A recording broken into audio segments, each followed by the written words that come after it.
1절부터 6절까지만 봅니다.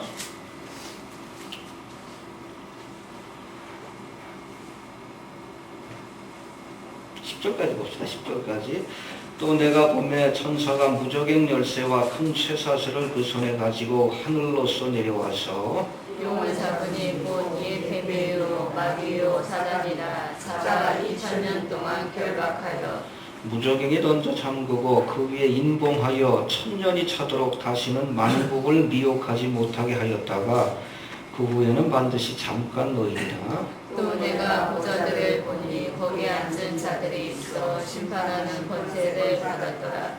또 내가 보니 예수의 증거와 하나님의 말씀을 인하여 목배임을 받은 자의 영혼들과 또 짐승과 그의 우상에게 경배하지도 아니하고 이마와 손에 그의 표를 받지도 아니한 자들이 살아서 그리스도로 더불어 천년 동안 왕노릇하니 그 나머지 죽은 자들은 그 1000년이 차기까지 살지 못하더라. 이는 첫째 부활이라. 이 첫째 부활에 참여하는 자들은 복이 있고 거룩하도다. 둘째 사망이 그들을 다스리는 권세가 없고 도리어 그들이 하나님과 그리스도의 제사장이 되어 1000년 동안 그리스도로 더불어 왕노릇하리라. 1000년이 참에 사단이 그 옥에서 놓여 나와서 땅의 사방 백성 곧 곡과 곡을 미혹하고 무와 싸움을 부리니 그 수가 바다로 같으리라.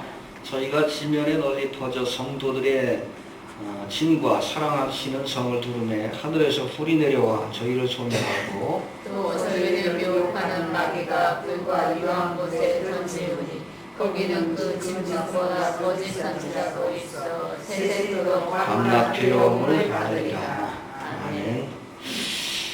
오늘 본문은 20장의 서론이라고 할 수 있는 또 20장을 우리가 이해하기 위해서 먼저 알아야 될 그런 중요한 신학적인 주제, 이 천년왕국에 대해서 한번 생각해 봅니다. 해봅시다. 천년왕국, 밀레니엄이라고 하는데 천년의 기간, 천년왕국에 관한 그런 말씀을 우리가 살펴볼 필요가 있습니다. 오늘 본문에는 예수님의 지상재림 이후, 그렇죠? 우리 지난 시간에 살펴봤죠? 주님께서 하늘의 권세를 가지시고 세상을 심판하기 위해 지상재림하십니다. 예. 재림 이후에 이 땅에 주님께서 천년왕국을 세우실 것이다. 천년왕국의 기간이 있을 것이다 라고 성경은 말씀하고 있습니다. 오늘 본문에 소개하고 있는 이 천년왕국, 천년 동안 지속될 왕국이란 뜻인데 이 천년왕국을 어떻게 이해할 것이냐, 또 이 천년왕국이 실현되는 시점을 과연 언제로 볼 것이냐, 여기에 따라서 성경, 특별히 우리 요한계시록을 해석하는 데 있어서 큰 차이점을 우리가 보이게 될 수밖에 없다는 겁니다. 알겠습니까? 그래서 우리가 요한계시록을 어떻게 볼 것이냐, 여러 가지 신학적 이론들이 있는데 그 신학적 이론의 기준점이 되는 것이 이 천년왕국의 실현되는 시점을 어디로 보느냐, 여기에 의해서 기준이 나눠진 것을 우리가 보게 됩니다. 한번 좀 살펴봅니다. 좀 어렵지만 생각해 봅니다.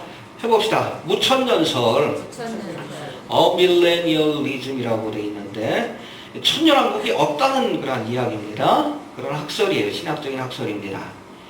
무천년설은 그 말 그대로 천년왕국이 없다라는 주장입니다. 오늘 본문의 말씀을 문자적으로 해석하는 것을 부정합니다. 그렇죠? 오늘 본문에 보면 천년의 기간 동안 주님이 다스린다고 했는데 이걸 문자적으로 해석하는 것을 부정합니다. 그리고 이 천년왕국은 상징적인 혹은 영적인 의미만 있다라고 저는 그렇게 주장합니다. 초대 신학자였던 오리겐, 이 오리겐은 최초로 이 무천년 왕국설을 주장한 학자인데 이 천년의 기간을 신약시대로 보아야 한다라고 그렇게 해석을 하고 있습니다.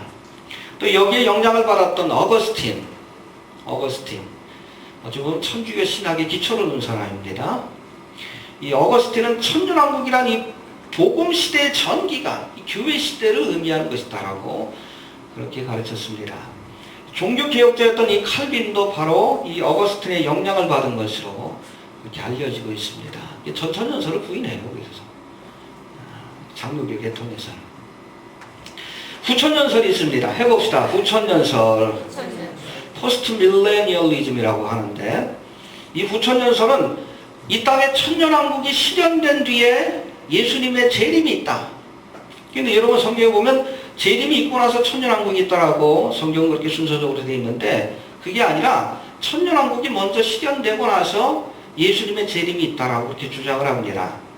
그래서 오늘 본문에서 설명하는 이 천년의 기간을 그냥 문자적으로 해석하는 것이 아니라 주님이 다스리는 그런 지상왕국의 개념이 아니라 상징적으로 또 영적으로 비유적으로 본다는 의미에서는 이 무천년설과 아주 유사한 그런 신학적 이론이라고 볼 수 있습니다. 다만 이 땅에서 복음 전파의 역사가 확산되면 그렇죠? 열심히 우리가 전도하고 교회가 이 땅에 많아지고 복음적인 신앙적인 영향력이 이 땅에 퍼지게 되면 결국 성경에서 말씀하는 이상향, 이 천년왕국이 실현될 것이다라는 주장을 하게 됩니다. 이것이 바로 무천년설하고 좀 구분이 돼요. 무천년설은 아예 천년왕국이 없다라는 개념이고 이 후천년설은 우리가 천년왕국을 만들어 갈 수 있다라고 주장합니다. 교회와 성도들의 노력으로 이 땅에 천년왕국을 실현할 수 있다라고 말합니다. 해봅시다. 우리가 노력해서 천년왕국을 만들어간다. 그럴듯하지만 성경적 개념이 아니에요. 이해가 됩니까? 아주 그럴듯하지만 바로 천주교가 로마 카톨릭, 로마의 바티칸이 이런 사상을 갖고 있어요. 그래서 이 로마의 바티칸, 천주교가 이 땅에서 흥왕 때 세력을 얻고 어떤 영적인, 교회적인 그런 세력뿐 아니라 세상적인 권력도 얻게 되면 저들이 다스리는 나라가 바로 천년왕국이다. 성경에서는 오히려 저들이 다스릴 나라가 장차 적그리스도의 나라. 이해가 됩니까? 앞으로 세워질 세계 정부. 그래서 여러분 로마 카톨릭이 로마의 바티칸이 지금 세계 정부로 세우기 위해서 애쓰는 이유가 뭔가? 바로 이 후천년설에 근거한 거예요. 그래서 로마 카톨릭이 다스리는 나라가 천년왕국이라는 생각을 갖고 있기 때문에 바로 이 후천년설에 근거해서 열심히 이 땅의 세계 정부로 세우기 위해서 애쓰는 겁니다. 잘못된 신학이 잘못된 여러분 행동들을 가져온다는 것을 알아야 돼요. 이건 여러분 성경의 사상하고는 달라요. 하나님의 나라는 보세요. 우리가 만들어가는 개념이 아니라 하나님이 주시는 겁니다. 이해가 됩니까?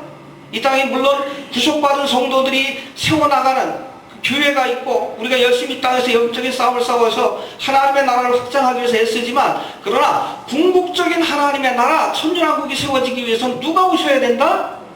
예수님이 오셔야 된다라고 얘기하는 거예요. 이해가 됩니까? 우리가 노력해서 어느 정도 이 땅에 하나님의 나라를 그렇게 확장시켜 나갈 수 있지만 궁극적으로 이 땅에 온전한 하나님의 나라가 이루어지기 위해서는 우리의 노력 가지고는 안 된다. 우리의 수고 가지고는 안 된다. 주님이 오셔서 주님께서 다스릴 때에 재림의 주님이 오실 때에 이 땅에 진정한 하나님의 나라가 건설될 수 있다라고 이야기하는 겁니다. 성경의 개념이에요, 이게. 전천년설이 바로 그것을 주장하는 겁니다. 프리밀레니얼리즘이라고 하는데 이 전천년 특별히 이 요한계시록의 사건과 말씀들을 우리가 비유적으로 해석하면 안 된다. 비유적으로 해석하면 안 되고 엄격하게 문자적인 해석을 내려야 된다. 그리고 이 요한계시록에 기록된 그 말씀들이 연대기적으로 시간적으로 순서적으로 물론 그 중간에 뭐 앞뒤의 사건을 설명하기 위한 뭔가요? 삽경이 있긴 하지만 그런 것들을 제외하고 나서는 이 순서적으로 그렇게 기록된 것이고 우리가 그 순서를 볼 때에 19장에서 무슨 사건이 있습니까? 어린 양의 혼인잔치와 예수님의 재림 사건이 있고 그리고 나서 20장 우리가 읽은 말씀에 천년왕국이 펼쳐지는 것처럼 예수님이 지상재림하셔서 이 땅에 세워나가실 나라가 바로 천년왕국이다. 그리고 그 천년이라는 기간도 비유와 상징으로 이해하면 안 되고 그냥 긴 기간을 의미하는 천년이 아니라 문자적으로 천년의 시간 동안 이해가 되십니까? 이 땅에 주님께서 다스리는 나라가 세워지게 될 것이다 라고 이해해야 된다는 거예요. 이해가 됩니까? 성경을 보다 더 엄격하게 또 문자적으로 해석해야 한다는 주장입니다. 여러분 요한계시록의 사건을 비유와 상징으로 해석해버리면 요한계시록은 영원히 풀 수 없는 책이 돼요. 이 이단들이 비유적인 해석을 내립니다. 그래서 뭐 성경에 나오는 두 감람나무, 그래서 내가 감람나무다. 이 교주들이 많이 나와요. 비유적으로 상징적으로 해석하기 때문에. 그러면 안 돼요. 일차적으로는 거기에 담긴 문자적인 의미, 또 성경의 맥락 속에서 어떻게 이해할 것인가를 우리가 봐야지, 무조건 비유와 상징으로 해석하고 영적으로 해석해버리면 이건 여러분 100사람이 해석하면 100사람의 해석이 다 다를 수밖에 없어요. 그렇게 해석을 하니까 무천년설의 입장, 이 신학적인 편견을 가지고 성경을 성경 그대로 보면 되는데 신학적인 편견을 가지고 보니까 요한계시록이 전혀 해석이 안 되는 거예요. 이 사람은 또 이렇게 해석하고 이 사람은 또 저렇게 해석하고 기준이 없어. 비유적인 방식적인 영적인 해석은 여러분 어떤 기준을 세울 수가 없어. 귀에 걸면 귀걸이, 코에 걸면 코걸이가 될 수밖에 없기 때문에 그래요. 엄격하게 문자적으로 또 성경의 맥락 속에서 우리가 이 요한계시록을 해석해야 되고, 그렇게 해석하다 보면 천천연설이 나올 수밖에 없다는 겁니다. 성경에 나와 있잖아. 그렇죠? 천년왕국 전에 주님이 재림하신다. 성경에 나와 있잖아요. 19장에 예수님의 재림이고 그 다음에 천년왕국이니까 천천연설이 맞지. 여러분, 이것은 성경의 모든 예언을 해석할 때 똑같은 기준이 적용됩니다. 보세요. 예수님의 초림의 사건이 정확하게 문자적으로 역사적으로 성취가 되었습니다. 베들레헴에서 탄생하실 것이다. 이거 비유적으로 성취된 게 아니라 문자적으로, 그렇죠? 예수님이 베들레헴에 오셨어요. 은30배 팔리실 것이다. 상징적으로 그렇게 된 게 아니라 실제로 은30배 팔리셨습니다. 죽은 지 사흘 만에 부활하실 것이다. 이 비유적으로 영적으로 이게 성취된 것이 아니라 여러분 문자적으로 성취가 되었어요. 부자의 무덤에 안치될 것이다. 아리마다 요셉의 무덤에 안치됐잖아요. 한 300가지가 넘는데 예수님의 초림에 관한 예언이 2000년 전에, 예수님의 초림 사건을 통해 구약에 있는 300가지 예언, 초림에 관한 예언이 문자적으로 정확하게 성취가 되었듯이 재림에 대한 예언도 그렇지 않습니까? 우리가 그런 똑같은 기준으로 해석을 해야 된다는 겁니다. 그런 여러분 성경의 예언들이 지금 성취되는 시대를 우리가 살고 있고, 처처의 지진과 기근, 나라와 나라가, 민족이 우리가 보고 있잖아요. 이란의 사태도 보고 있고, 테러와의 전쟁, 나라와 나라, 민족이 뭐 아랍에 있는 뭐 여러 가지 나라들에서 벌어지는 민족적인 풍조, 국가 간의 풍조 우리가 보고 있지 않습니까? 경제가 무너진다고 하고 기근이 심각해져 간다는 얘기를 듣고 있고, 전 세계에 지금 전염병이 퍼져서 어려움을 겪을 것이라는 얘기들 계속 들려오잖아. 이 문자적으로 해석되고 있잖아요. 문자적으로 성취되고 있지 않습니까? 이 원칙을 놓치면 요한계시록에 대한 해석을 놓쳐버려요. 성경의 근본적인 의미를 우리가 이해할 수가 없는 겁니다. 이 원칙을 준수할 수 있게 되길 바랍니다. 예. 어찌 보면 전천연설을 주장하는 학자들은 성경에 대해서 고집스러운 믿음을 가진 사람들입니다. 저도 그렇게 믿습니다. 하나님이 되리라 하면 그렇게 된다라고 문자적으로 믿는 사람들. 저도 그렇게 믿어요. 지금까지 그래왔고, 앞으로의 성경의 예언의 말씀도 1.1획도 사라지지 않고 다 성취될 것이다라고 믿습니다. 그런 관점에서 보면 천천연설이 맞을 수밖에 없는 거예요. 나머지 여러분 신학적 이론들은 억지로 푸는 거죠, 성경.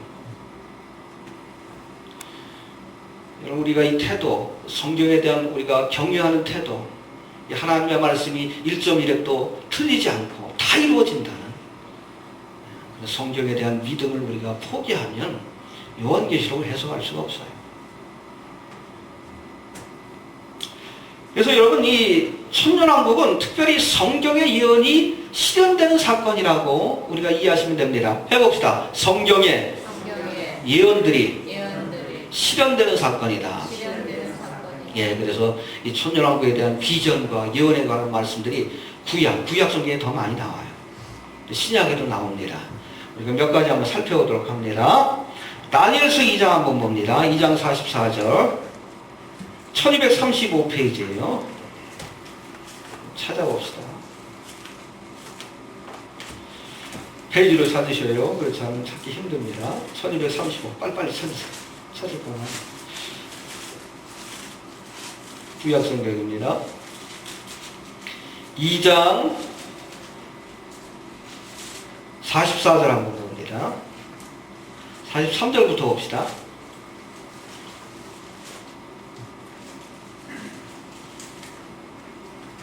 시작. 왕께서 철과 진흙이 섞인 것을 보셨은즉 그들이 다른 인중과 서로 섞일 것이나 피차에 합하지 아니하니 철과 진흙이 합하지 않은 것 같으리이다. 이 열왕의 때에 하늘의 하나님이 한 나라를 세우시리니 이것은 영원히 망하지 아니할 것이요 그 국권이 다른 백성에게로 돌아가지 아니할 것이요 도리어 이 모든 나라를 쳐서 멸하고 영원히 설 것이라. 이거 느부갓네살에게 보여주셨던 환상이에요. 신상을 봤는데 보니까 머리는 정금, 가슴은 은, 그리고 배와 넓적다리는 노수로 돼 있고 종아리는 철, 발은 철과 진흙이 섞인, 이 철과 진흙이 섞인 이 마지막 제국이 적그리스도의 나라고 앞으로 세워질 세계 정부입니다. 근데 이 신상이 멀쩡히 있었던 것이 아니라 그 신상을 보고 났더니 한 뜨인 돌, 사람이 떠내지 않은 그 뜨인 돌이 탁 날아와서 이 신상에 발을 치니까 신상이 무너지고 흔적도 없이 사라졌다고 했어요. 그리고 그 뜨인 돌은 점점 커져서 온 천하를 다 덮게 되었다. 이 뜨인 돌이 뭡니까? 예수 그리스도와 주님이 세우실 나라, 천년왕국이에요. 다니엘서 2장의 예언이 성취되는 사건이 바로 천년왕국입니다. 이해가 되십니까? 또 찾아봅니다. 출애굽기 19장 6절 111페이지 빨리 찾으세요. 빨리.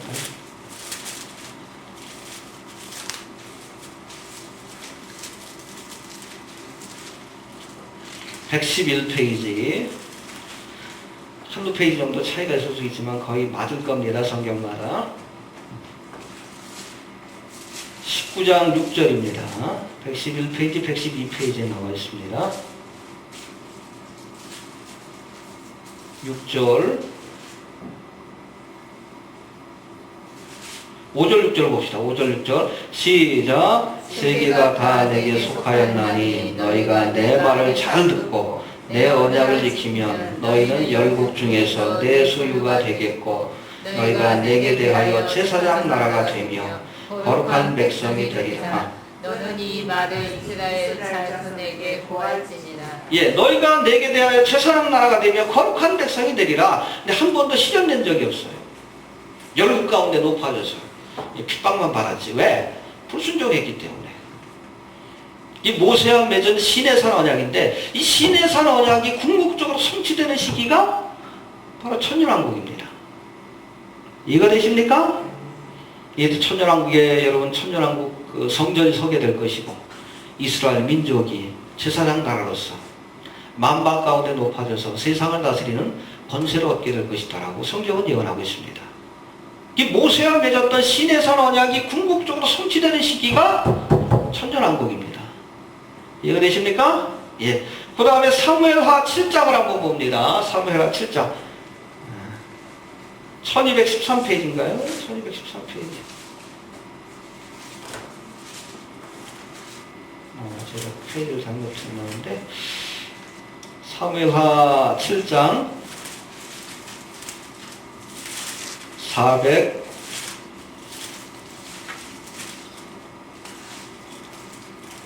474페이지입니다. 474페이지.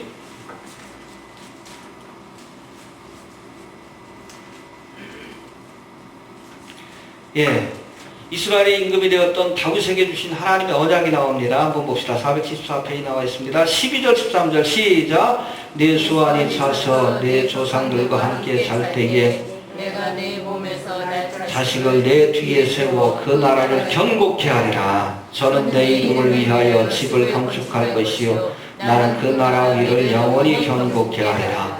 아멘. 예, 다윗이 이렇게 하나님 앞에 이스라엘의 임금이 되고 나서 성전을 짓겠다고 하니까 하나님께 허락지 않아요. 너는 피를 많이 흘렸기 때문에.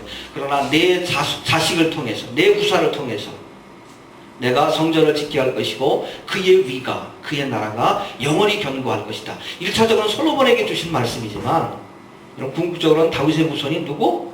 예수 그리스도를 통해 이 땅에 하나님의 성전, 이게 천년왕국의 성전의 섭리라. 그리고 그 위가 영원히 견고하리라. 할렐루야. 영원토록 지속될 나라. 바로 천년왕국에 대한 예언의 말씀이고, 이 다윗에게 주셨던 이 다윗의 언약을 얘기를 합니다. 모세의 언약, 다윗의 언약, 시내산 언약, 다윗의 언약. 이 언약이 실현되는 시점이 바로 천년왕국이라고 이렇게 이해하시면 됩니다. 이해가 되십니까? 굉장히 중요해요. 그 다음에 스가랴 14장 9절에도 나와 있습니다. 1325페이지. 1325페이지. 신약성경 바로 앞에 있어요. 1325페이지. 스가랴 14장 9절. 1325페이지입니다.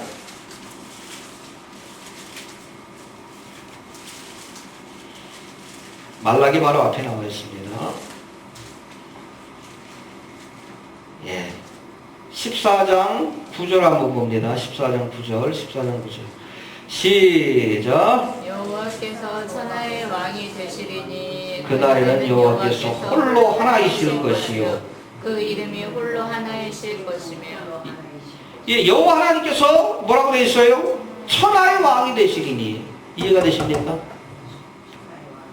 성자 하나님 되신 예수님께서 이 땅에 오셔서 천하 만국을 다스리게 될 것이다. 할렐루야. 이게 메시아에 대한 예언이에요. 메시아에 대한 예언. 이해가 되십니까? 근데 이 메시아에 대한 예언이 보세요. 예수님의 초림 사건 때 시작이 되었지만 언제 완성이 됩니까? 예수님이 재림하실 때. 천년왕국을 통해 바로 이 구약, 여러분 이사야로부터 시작되는 구약의 예언서에 보면 메시아 왕국에 대한 예언의 말씀들이 많이 등장해. 그리고 그 예언이 성취되는 시기가 천년왕국이라고 보시면 됩니다. 그래서 여러분 이사야 11장에도 보면 그때가 되면 어린 양과 이리가 함께 거할 것이고, 그렇죠? 독사굴의 어린이가 손을 넣어도 물지 않는, 해암도 없고 상암도 없고 물이 바다 덮음과 같이 여호와라는 지식이 세상에 충만하게 되는 그때가 올 것이다. 그게 바로 천년왕국. 예수님이 만왕의 왕이 되셔서 이 땅에 모든 것들을 다스릴 때에 그때 펼쳐질, 어찌 보면 복락원, 그래서 인간의 죄로 인해서 우리가 낙원을 잃어버렸죠. 에덴 동산의 축복이 회복되는 기간이 바로 천년왕국이다. 그래서 이사야의 예언, 스가랴의 예언, 그 외에도 성경, 구약 성경 예언서에서 말씀하고 있는 메시아 왕국에 대한 예언이 성취되는 기간이 바로 이 천년왕국이라고 보시면 됩니다. 이해가 되십니까? 메시아에 대한, 메시아와 그가 세우실 왕국, 나라에 대한 예언이 성취되는 기간이 바로 천년왕국이다. 이해하시면 됩니다. 구약에 예언된 천년왕국에 대한 말씀이고, 신약에도 있어요. 신약에도. 어디 나옵니까? 혹시 아시겠습니까? 마태복음 6장을 한번 봅니다. 8페이지 나와 있어요. 신약성. 마태복음 6장 10절.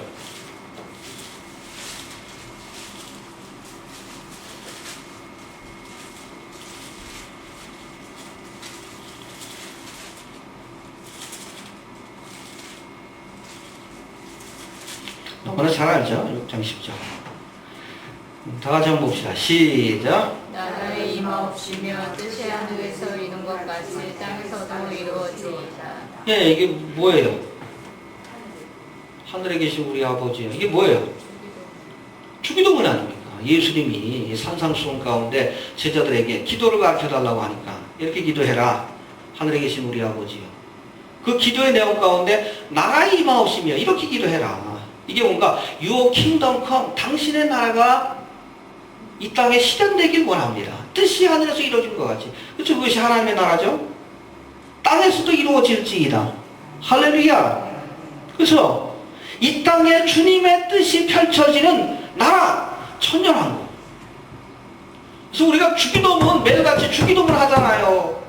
거기 보면 나라의 임하오시며 뜻이 하늘에서 이루어진 것과 같이 땅에서도 이루어지이다. 이게 천년왕국이 이 땅에 임하기를 간절히 바라는 기도예요.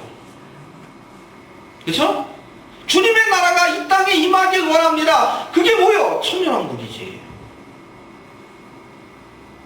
바로 오늘 요한계시록 20장, 이것이 바로 우리의 기도, 교회 시대를 사는 성도들이 드린 기도, 주의 나라가 이 땅에 임하길 원합니다. 그 기도가 응답받고 실현되는 그 시기가 바로 이 천년왕국의 기간이라는 사실을 여러분 꼭 기억할 수 있게 되길 바랍니다. 정리합니다. 이 천년왕국은 이스라엘에게 언약하셨던 메시아 왕국의 실현이라는, 그렇죠? 모세에게 주셨던, 다윗에게 주셨던, 여러 선지자에게 주셨던 메시아 왕국, 또 이스라엘이 제사장이 되는 그런 메시아 왕국의 실현이란 예언의 성취라는 의미가 있고, 또 교회 시대를 사는 성도들에게는 저들이 드린 기도, 매일같이 드리는 기도, 뜻이 하늘에서 이루어진 것 같이 땅에서도 이루어지이다. 주의 나라가 임하게 해달라고 기도한 그 기도가 실현되는 기간이 바로 천년왕국의 기간이라고 이해하시면 될 것 같습니다. 알겠습니까? 잘 정리해야 돼요. 잘 정리해야지 그렇지 않으면 우리가 헷갈리게 돼 있어요. 그렇다면 주님께서 이 땅에 천년왕국을 세우시는 목적이 무엇인가? 앞서도 살펴봤지만 한번 정리해 봅니다. 여러분, 이 천년왕국은 천년간 한정된 시간 동안 이 땅에 펼쳐지는 왕국이에요. 이해가 됩니까? 우리 그 상징으로, 비유로 보면 안 돼요? 막연하게 긴 기간이 아니에요? 천년. 정확하게 천년이라는 시간이라고 이렇게 이해하시면 됩니다. 오늘 본문이 기록된 계시록 20장과 여기에 이어지는 21장의 말씀해 보면 이 천년왕국이 끝나면 뭐가 있습니까? 백보자 심판이 있어요. 그리고 백보자 심판이 있을 것이고, 그 후에 구속받은 모든 성도들을 위한 새하늘과 새 땅, 새 예루살렘, 쉽게 얘기해서 신천, 신지, 새 예루살렘. 이해가 됩니까? 천년왕국이 펼쳐지게 될 것이고, 그 후에 백보자 심판이 있고, 그리고 신천, 신지, 새 예루살렘, 이게 궁극적으로 천국입니다. 이해가 되십니까? 그래서 여러분, 이 천년왕국도 중간기적 기관, 인터미디에이트 피어리어드라고 하는데, 우리가 신천신지 새 예루살렘으로 가기 위한 하나의 과정이라고 이렇게 이해하시면 될 것 같아요. 알겠습니까? 지상의 나라와 영원한 하나님 나라의 가교 역할, 다리 역할을 하는 그 기간, 그것이 바로 천년왕국이라고 이해해야 합니다. 이제는 예수님의 재림이 백보자 심판으로 곧바로 이어지지 않고, 왜? 최후의 심판인 백보자 심판으로 곧바로 이어지지 않고 천년왕국이라는 중간적인 기간, 메시아 왕국 시대에 중간적인 기간을 거치게 되는 그 이유가 무엇인지 잠시 한번 살펴보고 오늘 설교를 마치도록 하겠습니다. 첫 번째, 이 천년왕국은 그리스도의 통치, 메시아의 통치를 온 세상에 공개적으로 드러내는 기간이에요. 이해가 됩니까?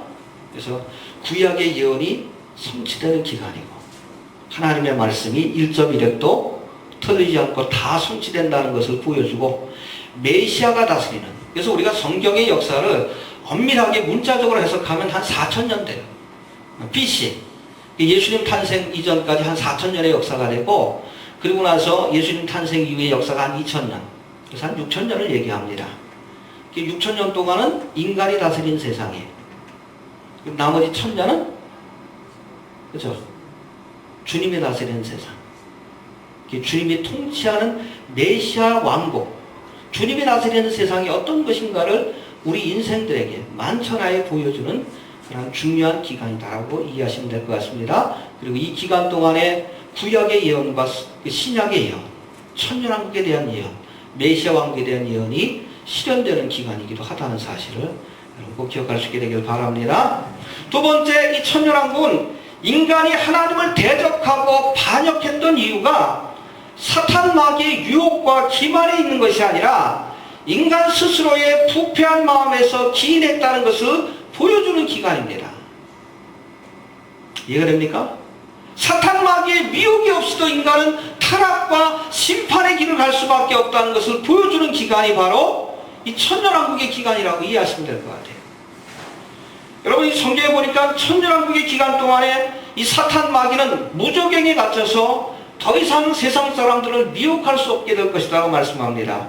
한번 봅시다. 20장 2절 3절 요한계시록 20장 2절 3절 시작. 용을 잡으니 곧 뱀이요 마귀요 사단이라 사가 2000년 동안 결박하여 무저갱에 던져 잠그고 그 위에 임공하여 천년이 차도록 다시는 만국을 미혹하지 못하게 하였다가 그 후에는 반드시 잠깐 노이리라. 그래서 주님이 다스린 천년왕국의 기간 동안에는 물론 그 끝에는 잠깐 이 사탄 마귀가 풀려나긴 하지만 인간을 미혹하는 사탄 마귀의 미혹과 소위 유혹이 없습니다. 그럼에도 불구하고 우리가 성경을 다시 읽어보다 보면 인간들은 여전히 예수 그리스도의 통치를 거부하고 주님의 말씀을 거역하고 배신과 배반과 죄악의 길을 가는 것을 우리가 알 수 있습니다. 이해가 됩니까? 저는 천년왕국의 마지막 순간 잠시 풀려나게 될 사탄 마귀를 쫓아서 예수 그리스도와 성도들을 대적하게 될 것이다라고 성경은 또한 증거하고 있습니다. 이처럼 천년왕국은 인간의 범죄와 심판에 대한 궁극적인 책임이 사탄 마귀에게 있는 것이 아니라 누구에게? 우리 자신에게 있다는 사실을 증거하고 보여주는 기간이 된다.